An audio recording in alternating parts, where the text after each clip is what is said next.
It is I, your main man, and today I'm going to speak about the character I'm playing in a face-to-face, around-the-table Dungeons and Dragons game. It's really been a long time since I've been able to do that for I don't know, for a game that really feels substantial. Play like a session or something here or there or whatever, something that didn't really spark or take off.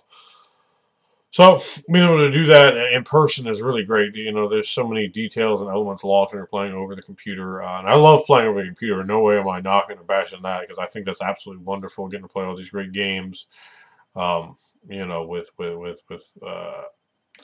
my man, the dirt to the dirt to the dirt to the dirt to the dirt, and the onioniness, and these great games that Lou's put on for us, or playing with some other people over the internet. It's great. It's really a great thing that our community has, and the fact that we can, content creators and subscribers and whatever can play games together, which is, I think, a wonderful thing. Things we wouldn't really be very likely to do in real life. That being said, I want to talk a little bit about the character I have. So when Ravnica came out, I was telling my buddy Chris, I'm like, man, we first started hearing about it. Even before that, I was bothering into him because I thought he would be the guy to really bring the face-to-face game together. And I kept kind of putting slowly, getting in there and trying to make sure that, we plant those seeds and water those seeds and tend those seeds and tend to the field, baby. And then when the Ravnica idea came out, we really started talking about that, and it really kind of resonated with him being a big Magic player, and he's been playing Magic for, I don't know, 11 years, I guess now. And once it really became concrete, and he just started, yeah, I'm gonna go ahead and run this deal. We got,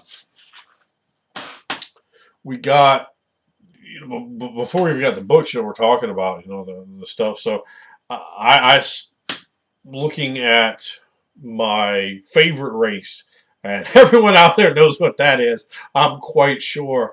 I said, okay, look, bro, because I figure they're going to just be like a huge include, because there's a big hardbound book, which I'll do a review of at some point. I quite like it. I think it's quite good.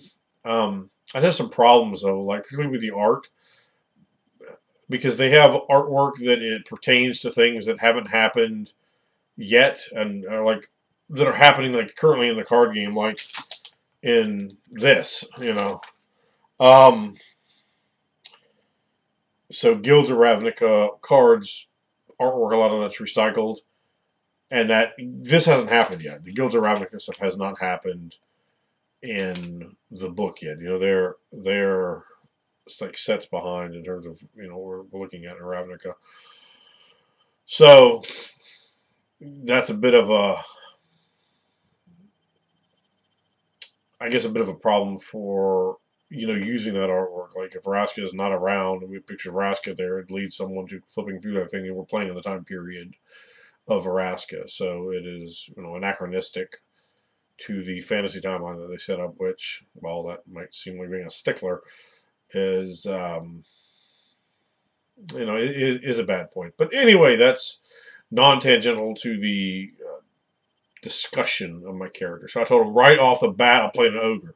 And I figured that they would have ogres, what an ogre was in Ravnica, just writing a book. I figured, anyone that has looked at Within the Fire knows that I'm looking at making everything. Like, whatever it is, sure, let's figure out how you can play it if that's what you want to play, if that's what you want to do, if that's the story you want to tell. Let's try to get on board and figure out how you can do that, because that's cool, and as long as you're doing something for the right reason, you want to explore that role play, that look into that psychology, that psychological tapestry. That's really where it hits a home run. And of course, some people, oh, well, I want to be just weird for the sake of being weird, or I'm not going to try to role play something, but I want, to get put over, or whatever. All the various different bad things. But let's sort of exile those for the time being. and I told him right off the bat, I'll play ogre. Like I figured there'd be some kind of stats or X, Y, and Z, whatever. And there wasn't. There was nothing in there, and of course there are cards in Ravnica of ogres. So it just presented an odd situation where they really didn't make anywhere near the amount of stuff that I thought they would. Like in Ravnica, like their playable races that they have down as the normal ones. Like they don't have halflings and gnomes and dwarves. So you can see what I'm liking about this Dungeons and Dragons setting right off the rip, right? Um, and they don't really have half elves either, and they don't have orcs either. So all that stuff is like out the window. You have elves. You have all three major types of elves: the high elves, the wood elves, and the drow represented, but they're different. Like the drow and they live down here, in the Golgari, in the swamps, in the swampy sewers. They're not drow. They don't really look like drow, and I mean they're not.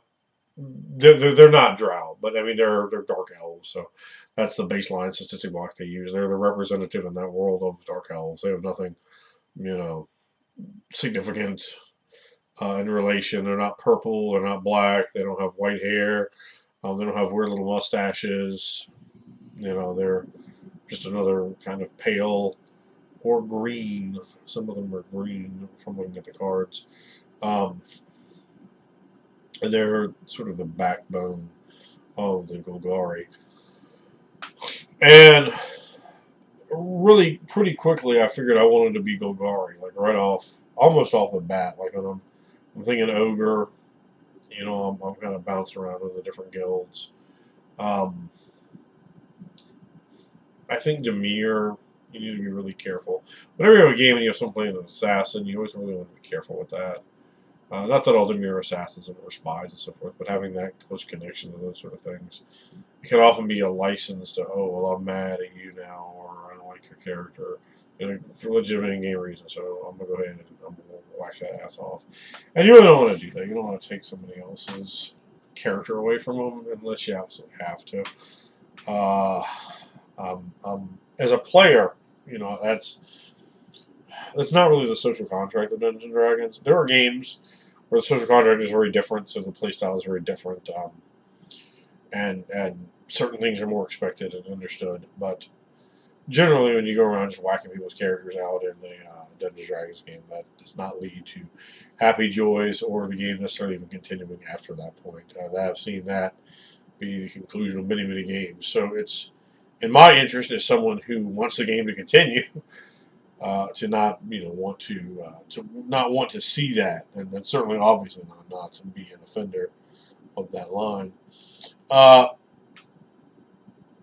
being said, so I obviously as a game designer, 5th edition is pretty easy to figure out. What you're going to do with statistics and so forth. So I just went through the monster manual, took a quick look at what the ogre was. And said, okay, well, here's how we do that as a player character, which is easy enough. And I took a class of druid, because the druids are very different for the a spore druid. Well, he will be a spore druid when he hits second level. There's still first level we know played twice, because the way he's doing experience points. I'm guessing in my head we'll probably just completely skip second level and just be third level when we get our up. As he put us through a module that I believe is in the Ravnica book. We're chasing down Krenko, the mob boss. And it had a lot of interesting different points. It really worked for the different characters. There's my niece is playing. That's her first real D&D game. She's playing a Selesnya Wood Elf. And she took down, she's a ranger. She took down a goblin as one of her hated enemies. So, and they don't seem to get any kind of bonus on the attack for favorite enemy for a ranger, which is really weird to me because that was, the initial whole class. I mean, you're just this woodland racist, and you're gonna hate the hell out of giants or whatever it is. In her case, goblins, foul, filthy, despicable, loathsome, stench-filled goblins, and so it was interesting, chasing after them. My character, there's a scene where they're kind of doing this deal where they're obviously utilizing the sewers for their own advantage, and being Golgari, I wasn't too pleased with that. We have a Minotaur and a human who are both Boris. Well, the Minotaur is a warlock, so that's pretty interesting. The two big fighter-looking guys, the ogre and the Minotaur, are not fighter classes. So that was kind of interesting. I thought. So we have a Minotaur. It's like a celestial, like for angels, warlock. I think it's celestial is what they are. I didn't look at the warlocks too closely because that's obviously not what I was playing, and I didn't. There really wasn't anything about the warlock class that particularly enter my mind as being interesting. I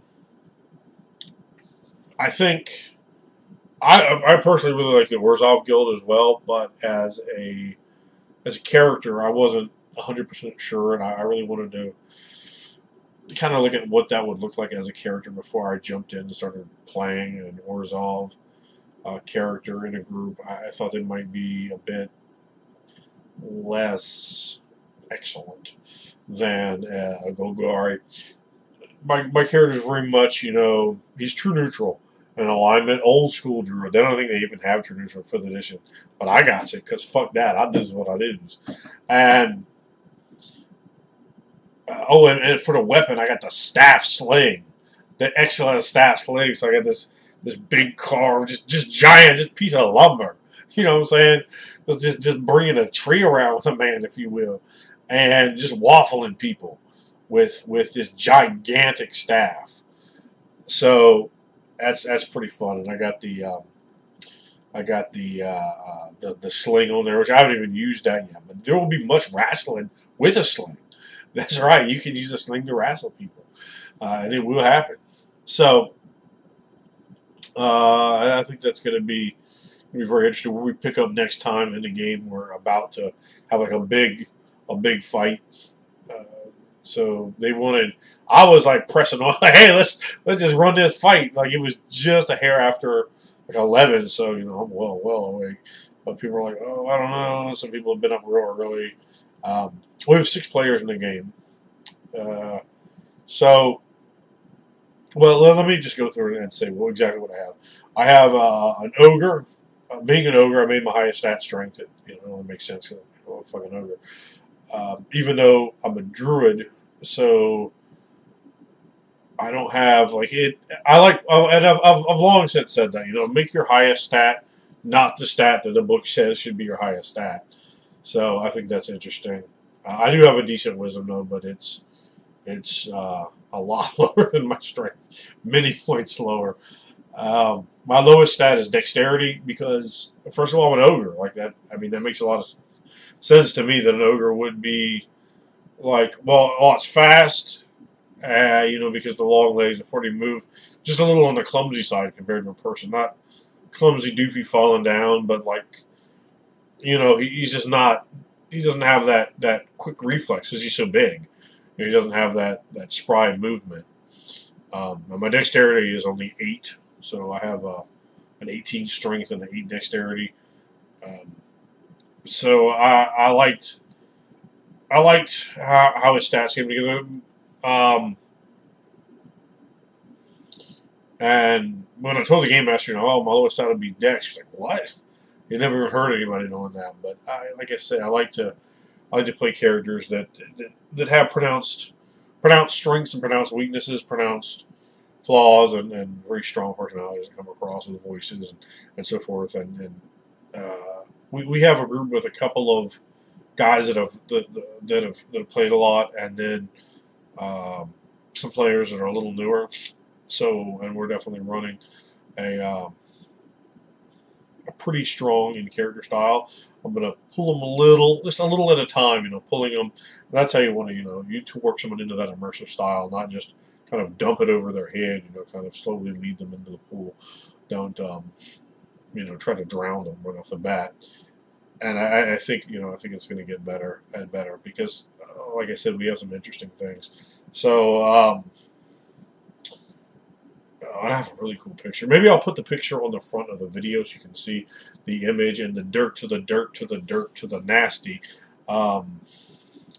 He he took a picture I found, and he made a couple little changes I asked for very nicely, and everyone at the table was very they thought my character was real cool.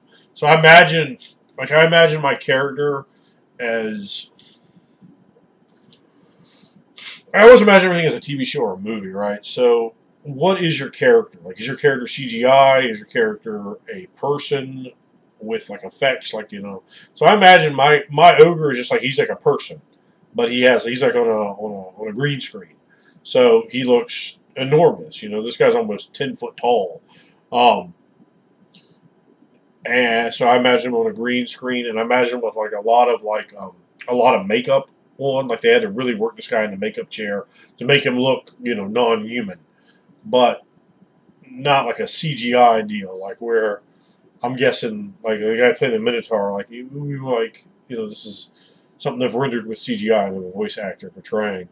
Whereas my character is it's a dude, but they're using green screens, they're using like maybe some extensions, some cosmetics, and masks and props, and a lot of makeup, contact lenses, a grill piece, all that sort of thing, which can really bring it home. He's got these brilliant orange eyes, like almost like an amber orange. Like they're really bright. These black claws, but they're not huge claws. They're just kind of on the smaller side. From what I think, though, my character I don't think I can shape change because I didn't really want that. I wanted him to be able to um, do other things, and the Druid of the Spores, I think someone in the comments can correct me if I'm wrong, and Druids of the Spores can still shape change, and maybe this power just uses some of your ability to shape change, some of your times per day or whatever. But the spores come out of you and like injurious to the people. And the Golgari, they get a lot of necromantic stuff because they're like in the game of Magic. They're like druids and necromancers like smashed together instead of these things being and the antithesis of each other. It's one thing. It's like, oh yeah, I'm a druid. Yeah, here's all my druid stuff. And oh, by the way, here's the skeleton I just animated, and here's some zombies. So I guess run. I don't know. No, my character, his parents were Gruul, and in one of their skirmishes, he ended up being like lost out into the world and had to grow up in the gutter, really, and kind of pull himself up, and eventually found his way into the Golgari. And a man that knows hunger has known that pain of hunger in the Gouye. And the word Gouye is ogre for stomach. We know that in the bread basket of life, and it is not fantastic to go without bread in the basket, baby. So he had a long, hard life early on, and one of the Golgari saying is they feed the poor people. They make sure that people have food. And yeah, I mean, some of it might be borderline Soylent Green, and I mean, it might not be on the side of the border you think. So they have rot farms, and his initial deal is he's sort of like almost like a real low-level sort of bureaucrat, like going between the rot farms, making sure there are issues with getting bodies to them, sort of organizing these sort of things, with getting the bodies from maybe the Azorius morgues or the Boros morgues, and the back alleys, after the confrontations between the Gruul and whoever, and just taking this meat down there to feed the spores so that we can grow, the spore-based pastas and spreads and other items that we're making out of the funguses that we're growing. And then, getting things to where it needs to go, making sure pest populations don't get too high, and making sure that I'm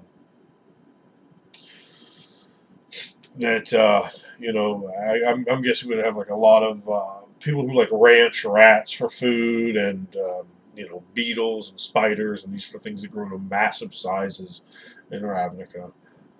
So it really gives a lot of play points there.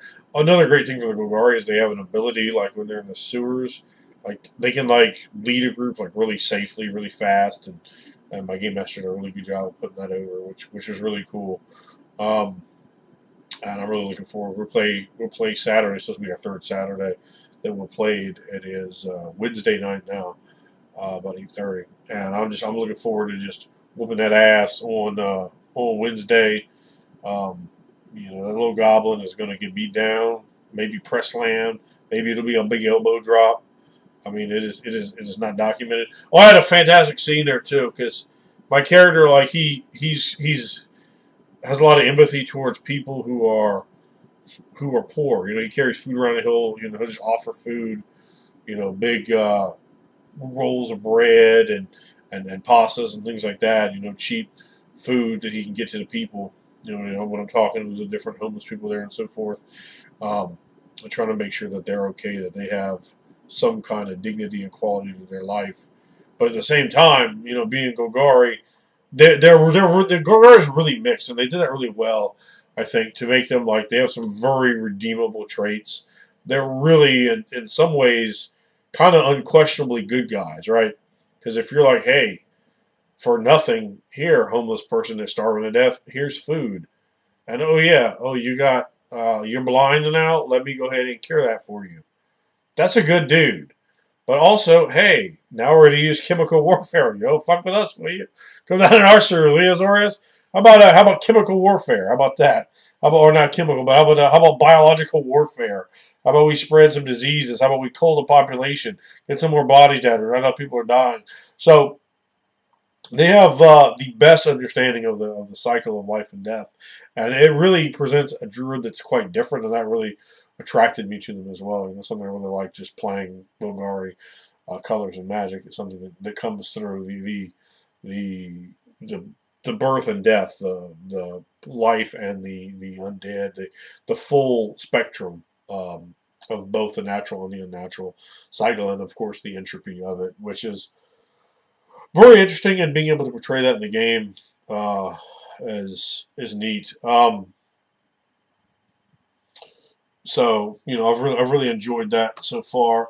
Now, as far as the other characters, we have a human who's lawful good, Boros, and his deal is kind of cool. Like he was just like a Wojak guy, and he got killed and resurrected by oh god, what's the name of the red haired elf chick, angel chick. Like the whole group, I guess, got resurrected, and then he dedicated himself to be. He's like a young guy. He dedicated himself to becoming like a healer. So he's like a medic, but a warrior. He's like a paladin, and he's using a short sword and a shield, which I think is really cool. Like I said, the group, the characters feel like real characters. They feel organic. It's not all these, number crunching. Oh, I'm the wizard, so I got this high intelligence and this high dexterity. It doesn't even make sense, but it makes sense in a number crunching scenario. So we have then the other boss, so two boars. The other boss is a minotaur with a spear. Um, and Owen the Paladin, he wears a halberd or a chain shirt. And the Minotaur, he's got a spear. He's a warlock, celestial warlock of the angels, and he's like a real fanatical. Um, we have the game master's girlfriend. She's playing. It's her first game too, so that's real cool. So we have two female players, and it's both their first game. So it's that's an interesting dynamic in the game itself. She's playing a Simic high elf, which she's a really talented artist. She drew her character. I mean, the artwork looks great. So she's a druid as well. So her and I, like, that was an initial thing. She saw I had like some druidic marks on I carried this big like man bag. And I mean, just imagine the size of a man bag that an ogre carries. I mean, literally just probably a man in there. You understand? I probably got a man in a man bag, if you will, in my ogre merce. So she'd seen like some of the markings, and that's how we started talking there. She's Simic, so she's like a druid elf, but then with this whole like science, she's like by the university and like has Ravnica's it's a little different than most D&D worlds. It's I guess more like Eberron than any other world, but it's like Eberron. It's up here, like it's Eberron, like many years in the future. It's even Eberron isn't. It's not really. It's not very much like Eberron, but it's more overall. It's more advanced, you know. And she's playing a Simic, so they're very concerned with like DNA and gene splicing and all this type of thing. They make these monstrous deals. So a druid is very interesting there, and she uses a bow and arrow and a dagger. And I don't know if she has any armor at all, actually. But oh, and I wear a hide armor. It's almost like a breastplate that's like the front part of a beetle, not the back, not the shell, but the carapace of a beetle on the front. You know, sanded down, so you know the joints for the legs aren't in there. Um, and then it's like strapped up like He-Man style on the back, and then with like some big shoulder pads up under the armor, but it has this big V, so it like shows off. You know, he's real muscular. You know, he's 18 strength. Um, so you know that's all really shown off well. Um, and my niece is playing a ranger, selecting a ranger, and I had her. He just used standard array, and then you added your bonuses to that. So she's going through and picking her stats, and I don't tell people like this is what you need to do or whatever. It's like, okay, imagine your character, and she's thinking about it, and her character, she ends up being a really good ranger, but from her stats, she's not a great fighter, which is interesting, which is very interesting because she has a 16 because wood elves. She's a wood elf. They get a +1 bonus to wisdom, and that let her, because her highest stat would have been a 15 otherwise, so that let her have a 16 in wisdom, which was pretty awesome. So she may have the highest wisdom in the whole group. I'm not sure. She had a 13 strength, a 12 dexterity, and that's after a modification of +2, and an 8 constitution. She decided to make that her.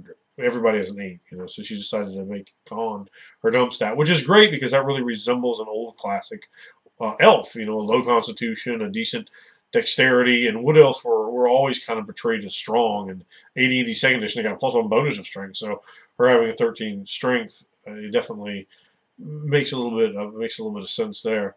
I think her next highest stat was intelligence, and then she had a decent charisma too. So I guess she would have had like a 14 intelligence and like a 13 strength. So maybe a 12. Yeah, 12 would have been her charisma. So that came together pretty well. And she has a short bow. She wants to eventually, get like a wolf from the Celestial. They have a lot of wolf riders, and that just really seemed to like. She was like, oh, she really seemed to like that idea. Maybe getting a companion giant wolf, dire wolf, or something like that. Which again, I mean that's pretty standard for Selesnya. For those of you that aren't familiar with the world of Ravnica, and I really suggest it, man. I think it's fantastic. It has a load of detail. It's sort of a breath of fresh air into Dungeons and Dragons. And I like some of their settings quite a bit. I've talked about them before. I like Forgotten Realms. I like Ravenloft. I like Planescape. I like. I'm missing something that I like. But anyway, I like some of their settings, I don't like. But this is definitely one that I think is wonderful to have the addition in 5th edition of this setting to give a crossover into Magic, and hopefully they'll make more settings. A Dominaria setting would be really cool. I'm surprised they didn't, but it makes sense to me also in a way because Ravnica is popular, and the guilds were a great edition. So they function, for those of you that are familiar with 5th edition but aren't familiar with the Ravnica book, your guild functions like a background. You can be guildless and have a different background, but the guild itself gives you skills. It gives you cantrips and spells and starting monies and all that kind of thing to really help make the characters feel like they are of that guild, which I think they did a great job. Like I could see my character very much being in there. I kind of modeled him a little bit after the card Plague Crafter. Obviously not Plague Crafter will be a guy who has levels, and my guy only first level right now. Though, in all reality, he should probably be like third level at either during or at the end of the next session. So, which is substantially better. In combat, it's interesting. My character can do a fuck ton of damage, but my hit points are not good. I only have a 13 Constitution, and I'm a druid, so I'm on a D8, so I got 9 hit points, and I have an armor class deficiency of -1, and I have hide armor, which is like only a +2, I think, in this edition. So my AC is 11, which means, don't even bother rolling. Just roll the damage. You're going to hit me unless you roll. I don't know. Maybe sometimes 3s and 4s won't hit me, but pretty much anything with a bonus doesn't need much to hit an armor class 11. So with the hit points, I expect to probably eat the dust a lot. And being so big, I expect to probably be getting attacked a lot. So it'll be interesting to play that and to kind of see how all that happens, and just another aspect of the character I'm really just looking forward to diving into. So I think, did I miss? Oh yeah, I missed. I'm sorry, I missed one of the characters. One of the other characters is Azorius. So we have 2 Boros, 1 Azorius. I mean, yeah, I'm hanging with cops over here. A Selesnya and a Simic. My character is definitely a bit on the leery side of Boros and Azorius. Being a champion of the poor, being someone who helps the poor, and let's face it, people in law enforcement, particularly in a fantasy world like that, probably not the people the poor really look up to, or are too happy about. And subtly, the game masters kind of brought that across in the game, which is which adds more subtext and more flavor, and I quite like that. So I'm kind of leery. My character's kind of leery of them, and that adds more, But at the same time, he looks for good in things, and he looks for balance, balance in the world. And he's not seeing any like real egregious situations arising so far. So really everyone sort of fit well into this module, and the game is sort of like we're modular. Let me get a little oil on me, get ready, and kind of get everyone else introduced to this world. And I think that's really a good thing to run a module, particularly if you haven't run a game in a long time, to help new players sort of get an idea. And of course, always when you play a module, you need to be a little flexible. Like you don't want to ever get your game master to the point where they're like hating life and wishing they weren't there running the game, being all vexed and agitated. You don't want that. You want them to be at ease doing it. So you got to kind of curb your play a little bit when you're playing modules, which is unfortunate. I don't like having to do that at all. But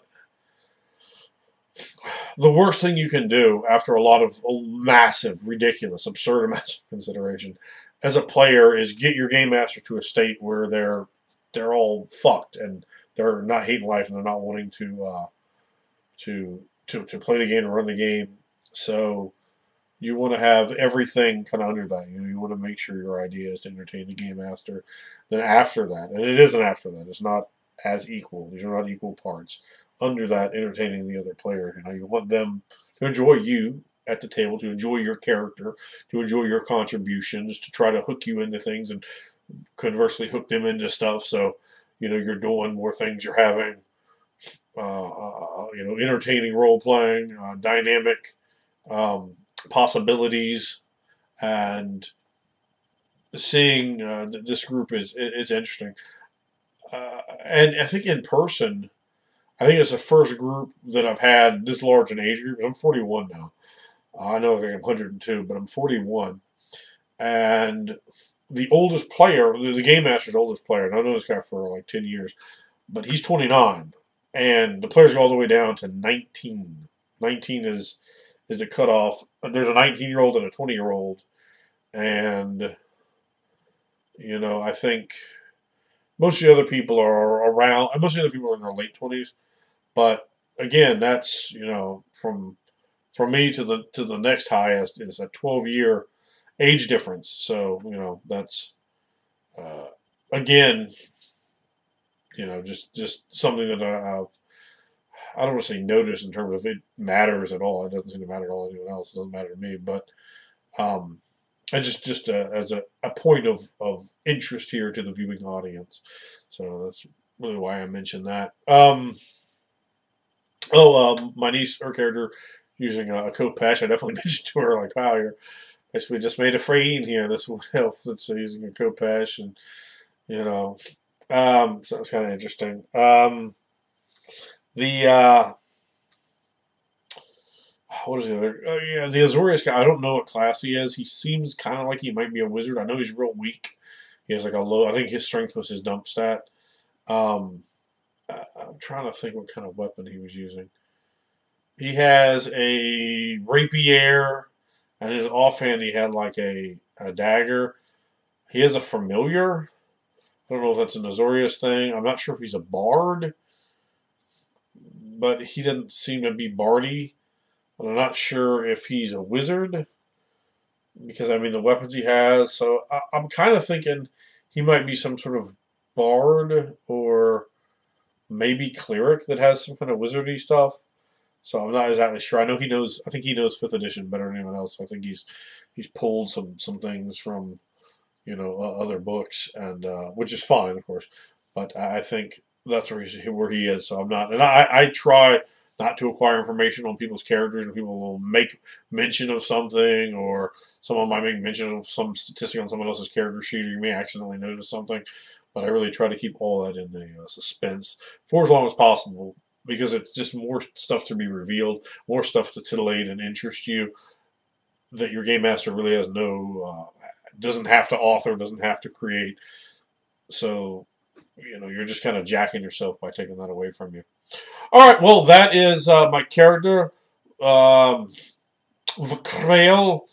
and he is an ogre. He's a big bad man in a midnight blue cloak. You understand, with blazing orange eyes, black claws, with bluish mottled, like a pale modeling clay with some bluish tint to it. That's his flesh. He has a trimmed beard, and it's black as night and black hair. He's big deltoids and forearms and giant biceps. This is a big bad ogre. This is a bad man. You understand, with a big satchel with druidic decoration on it. In crude marks and carvings, much like his gigantic staff sling, which is brought to bear on man or beast. So overall, so far it's been very fun, and hopefully we'll be giving you guys some more updates. Maybe have some of the other players on, and we're talking about their characters and talking about the game. But it's really been great for me to get to have that. We're playing on Saturday. Always Friday was a traditional game, but I work as soon as I pull kind of long hours, so. So it's Friday. By Friday, I'm pretty exhausted. So being able to do it on Saturday when I'm off is really fantastic. And thought that might be of interest to you guys. Let me know down in the comments, what you guys are playing right now. And if you guys have tried Ravnica, or if you have any questions about it.